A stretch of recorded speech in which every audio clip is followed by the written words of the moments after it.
Well, thank you very much. I really got intrigued because this sneak peek of expertise outside of my own is, what you want to have on a day like this.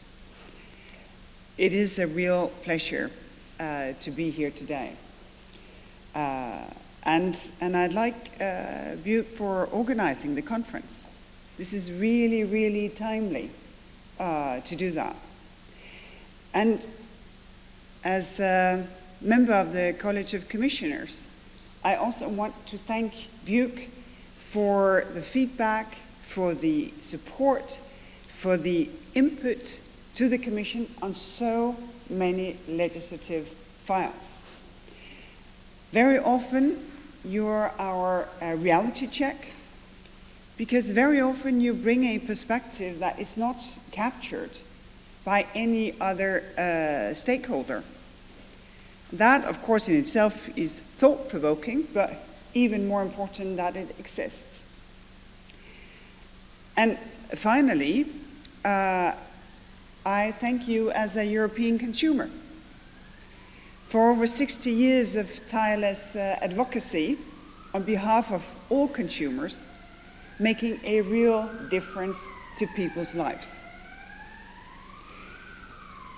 And today, as consumers, we need you more than ever. Price increases, they are hitting really hard all over Europe. That goes for households, that goes for businesses. Energy, of course, playing a big part of that. Small businesses, consumers feeling the crunch. And as weather gets colder, high heating costs will take their toll, obviously, mostly in very vulnerable households. But it's not just energy.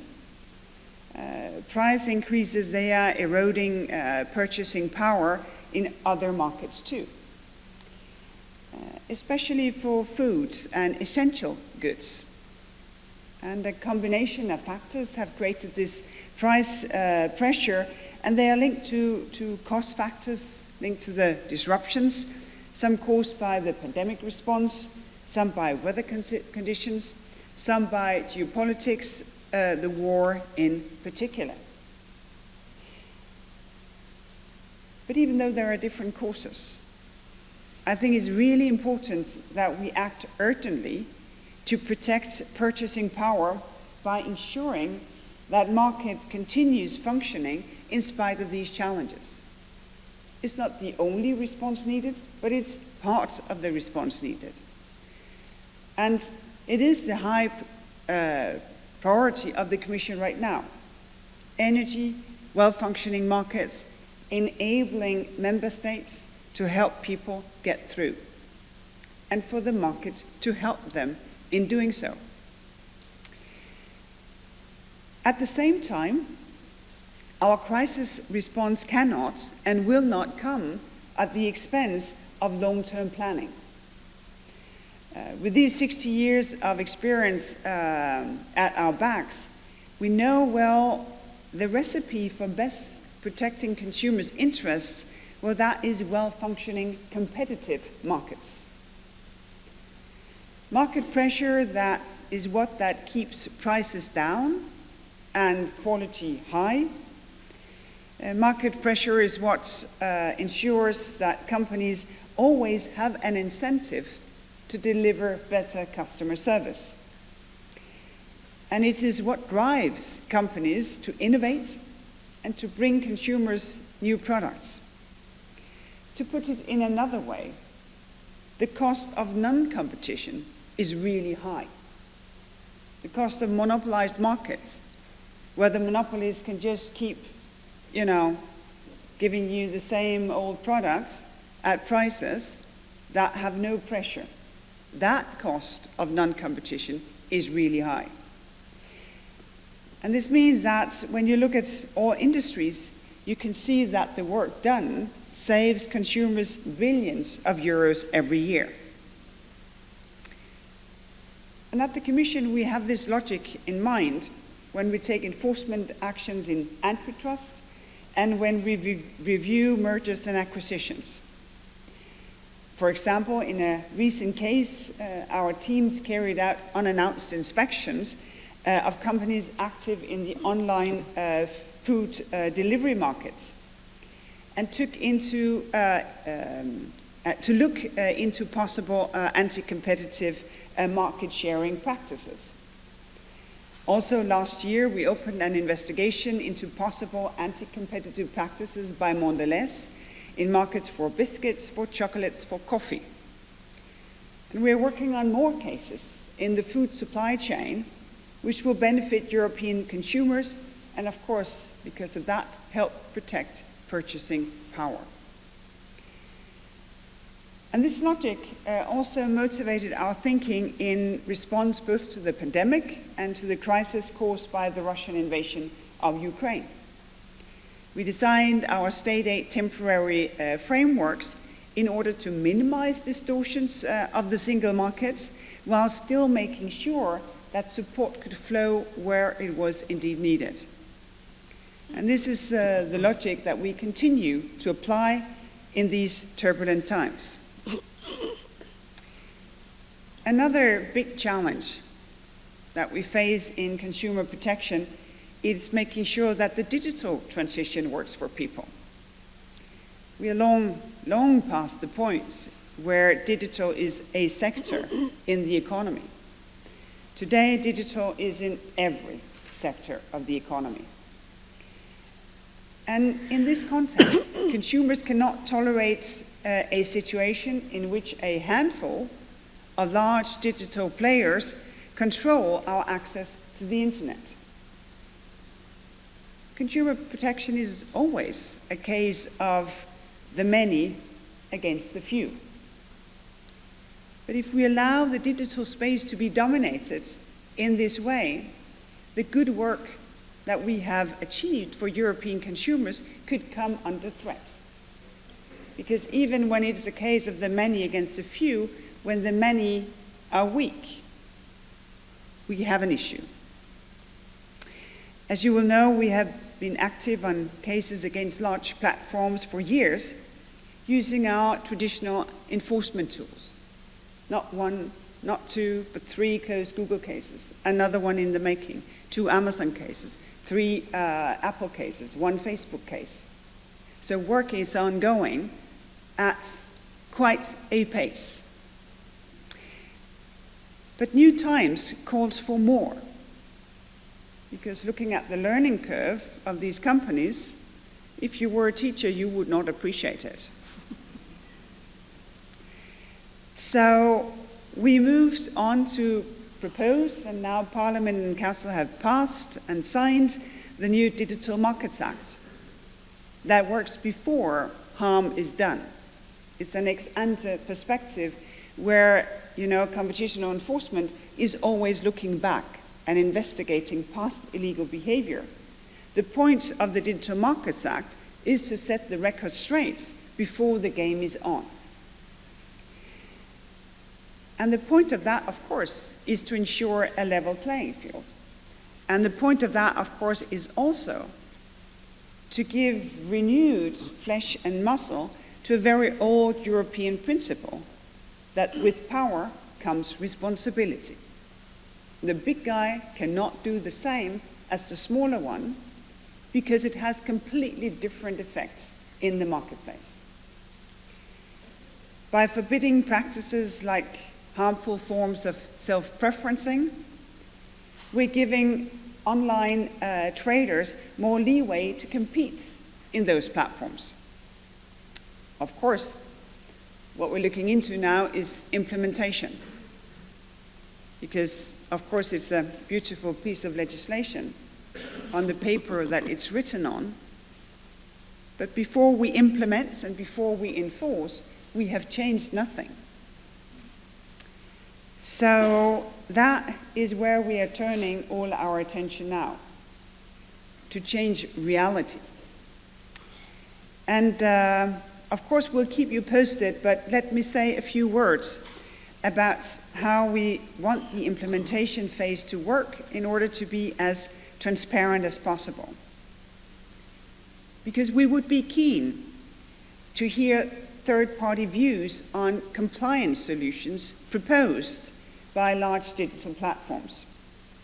And in this respect, of course, we're trying to figure out how to do that in the most efficient way and how to do that as early as possible in the process by including sort of organizing dedicated technical workshops so that there is a say, could this actually work?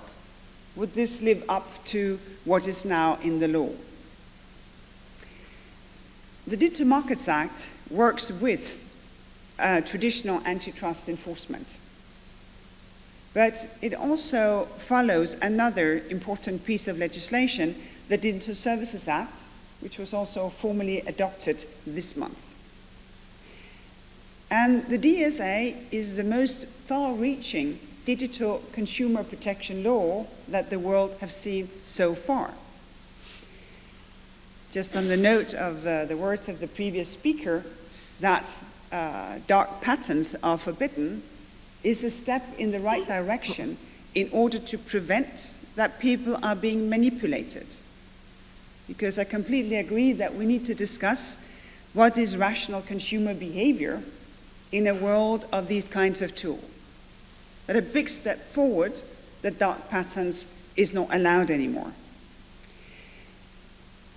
And the point is that just as well as these ways of getting people's attention, make them do something that they might not have done had they had the time to think, and being out in the weather and going in and out of brick and mortar shops, it's also about protecting from illegal content, creating more transparency as to how the algorithm works behind the curtain when it comes to content removal and when it comes to targeting. It has been called a gold standard for regulation worldwide. With the right dialogue, the right cooperation, well, we can indeed enable a real impact. But also for the Digital Services Act goes the same thing. It's a beautiful piece of legislation. It looks very nice now on the paper, signed and formally adopted. But the test, of course, is in real life. That we can enforce it in full, that we can see real change in behavior. Finally, we have started a fitness check of EU consumer protection legislation to see if more needs to be done to make sure the levels of protection are the same online as they are offline, taking into consideration the specificities of the online. The products may be the same, but the mechanisms, they are not. But something tells me that when we will be looking back at this phase of history, the single most important thing that we will have done or not have done is dealing with artificial intelligence. I don't think any of you would doubt that, but just to be perfectly clear, the Commission is not opposing artificial intelligence. Deploying AI in industrial and consumer application promises huge benefits to consumers in all different kinds of ways. First, by making it easier of consumers' choices to be taken into account, by tailoring projects and services to the needs of the individual. And second, European consumers stand to gain through industrial deployment of artificial intelligence. To some degree, AI comes in just the right time to really make our fight against climate change effective. Kind of a secret weapon to get the job done. It promises a radical improvement of efficiency across the board, from manufacturing to traffic management to agriculture.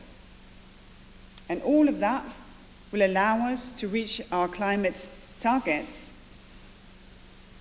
while keeping activities in our societies up and running in the dynamics that we want to see with the jobs necessarily created. realizing those gains. That means that we need to be proactive about the obstacles that these technologies face and the problems that they may create. Because I think one of the things that Europeans agree on is the fact that the use of technology should not undermine what we believe in. It should not undermine the values, how we put them in everyday life to make them a reality. And they should not be deployed in a way that breaches our freedom as European citizens. Equally, if we do not act proactively to address these concerns, I think surely we will face a lot of resistance against technology down the road, for obvious reasons. Because human resists what's suppressing them. Humans resist what takes their values away. Humans resist what will disable a full life. We will face risks of fragmentation, creating uncertainty, exposing consumers to the dangers of loopholes in the ways that laws are applied. And that is why I think the AI Act is so important. Like the GDPR, this proposal is first of a kind. By moving early to set the ground as to how AI can be used, in particular where it's being used where there is a high risk for rights being undermined, we have a window of opportunity of getting it right. Because we can shape how applications are being developed in real time. And because of the weight and the strength of our single market, it's very likely that we can set another gold standard internationally. And here, of course, the demand from the public sector is absolutely essential, because the public sector is bound by GDPR. The public sector is exposed to political responsibility that includes that our rights is something real. So when the public sector demands application, of course, they need to make sure that in high-risk use cases, every box is ticked. And that can push the development of AI applications that actually, in everyday life, live up to the fact that we want to live in a world without discrimination. Tomorrow, we complement the AI Act with a proposal for updated liability rules for the digital age. And these include a specific proposal on liability of AI systems. And the aim of doing that is to make it easier for consumers to claim compensation for damages caused by such systems. I know that BEUC has been following developments on AI very, very closely. And the Commission appreciates and needs your engagement. For our part, we will continue to work with the Parliament, with the Council, to ensure that the final text lives up to the ambitions of our proposal. And I'm sure that today's discussion will be fruitful also in this respect and inform some of the discussions moving forward. Before I finish, I would like to say just one word about something that we're cooking in GD competition. As defenders of free and fair markets, our decisions, they have a direct impact on our lives. You will know that better than anyone. After all, markets are just people taking action. Markets are not a remote abstraction. Markets are people making decisions. This is what I want to buy, this I will not buy. Here I return because this was rubbish. I go to someone else the next time. The market is just millions and millions of people in their daily activities. And that goes for consumers. But they're all citizens behind. And the role that they play are different, but informs what they do in the marketplace. And that is why we have decided to organize a conference on making markets work for people.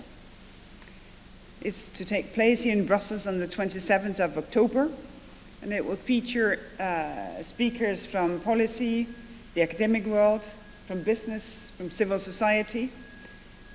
And I think it will be very closely aligned to the message that you promote so well.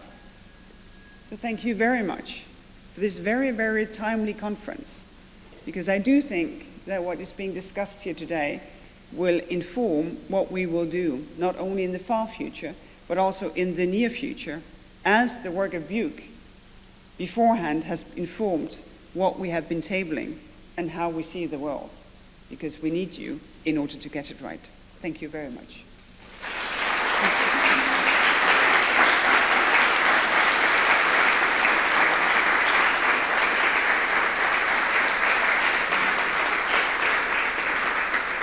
Well, thank you. And when the applause has died down, we have a time for a couple of questions, I think. Does anyone want to kick-start it? Do I see any hands raised? And we'll get a microphone to anyone who has got a question. Augustin over here. Anyone else? And yes, then Hans. Perfect. Thank you. Thank you very much, Executive Vice President, for such an interesting and insightful speech. I will have a question concerning enforcement, in particular enforcement of the Digital Markets Act. We were very pleased to hear that you count on the input of third parties, including consumer organizations, for this work. But of course, it's extremely important to have the necessary resources to be able to effectively enforce the DMA. So we would really appreciate if you could say something about how the Commission is organizing this enforcement work, looking ahead on the entering into force of the DMA next year. Thank you. You will believe I planted this question. Because there is no enforcement without people. This is not doable. Because as said, enforcing the DMA complements what we do in the case-by-case work. And yes, we have cases behind us. But we also have 2 open Amazon cases, a Facebook case, a very complex Google case, and 3 Apple cases. And they should not just be put in the drawer. First, because maybe we can achieve results before the DMA fully kicks in. Second, because some practices are not covered by the DMA. Tying is not covered by the DMA. 101, where you have collusion, not covered by the DMA. And we also dare to think, based on our experience, that new practices may arise that are illegal. This is why we have sort of this feature of the DMA that it can be opened and new things can be put in order to make sure that it's future-proof. And this is, of course, why we cannot just say, we close that and we move all resources now to DMA. We need new resources. And in the discussions, Parliament and Council have been somewhat generous in what they think should be there. But from there, actually, to having the resources, there are quite some steps to be taken. So right now, we are crossing our fingers and waiting for higher powers to take decisions to give us necessary resource. Of course, right now, the teams are working a lot of different files in order to prepare for the enforcement, because preparation is absolutely needed, both because we keep an open door policy. If big tech say, okay, we realize now this will come, then of course we would like to answer questions and help change coming so that they're prepared. But also because every piece of legislation needs sort of a procedural framework. How do we actually do things? And that, of course, is absolutely important, so there's transparency as to who should do what when. And that work, of course, is already ongoing with existing resources. So I'm really, really thankful for the engagement of the teams to do that while they push on with the digital cases that we have at the same time. Hans, I think you had a question as well. Mike? So my name is Hans Miklitz. I am professor at the European University Institute, and I'm one of the authors of the study on digital vulnerability of consumers. And our major finding is that the vulnerability of consumers is universal and it's structural. And I'm wondering to what extent this can be overcome through competition. Can we imagine a future where the design of the internet and of the platform via competition really is adjusted to the needs of what consumers want and is not just imposed on them? This is my question.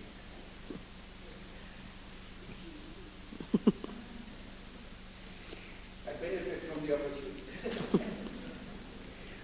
Well, I think that's a very, very good question.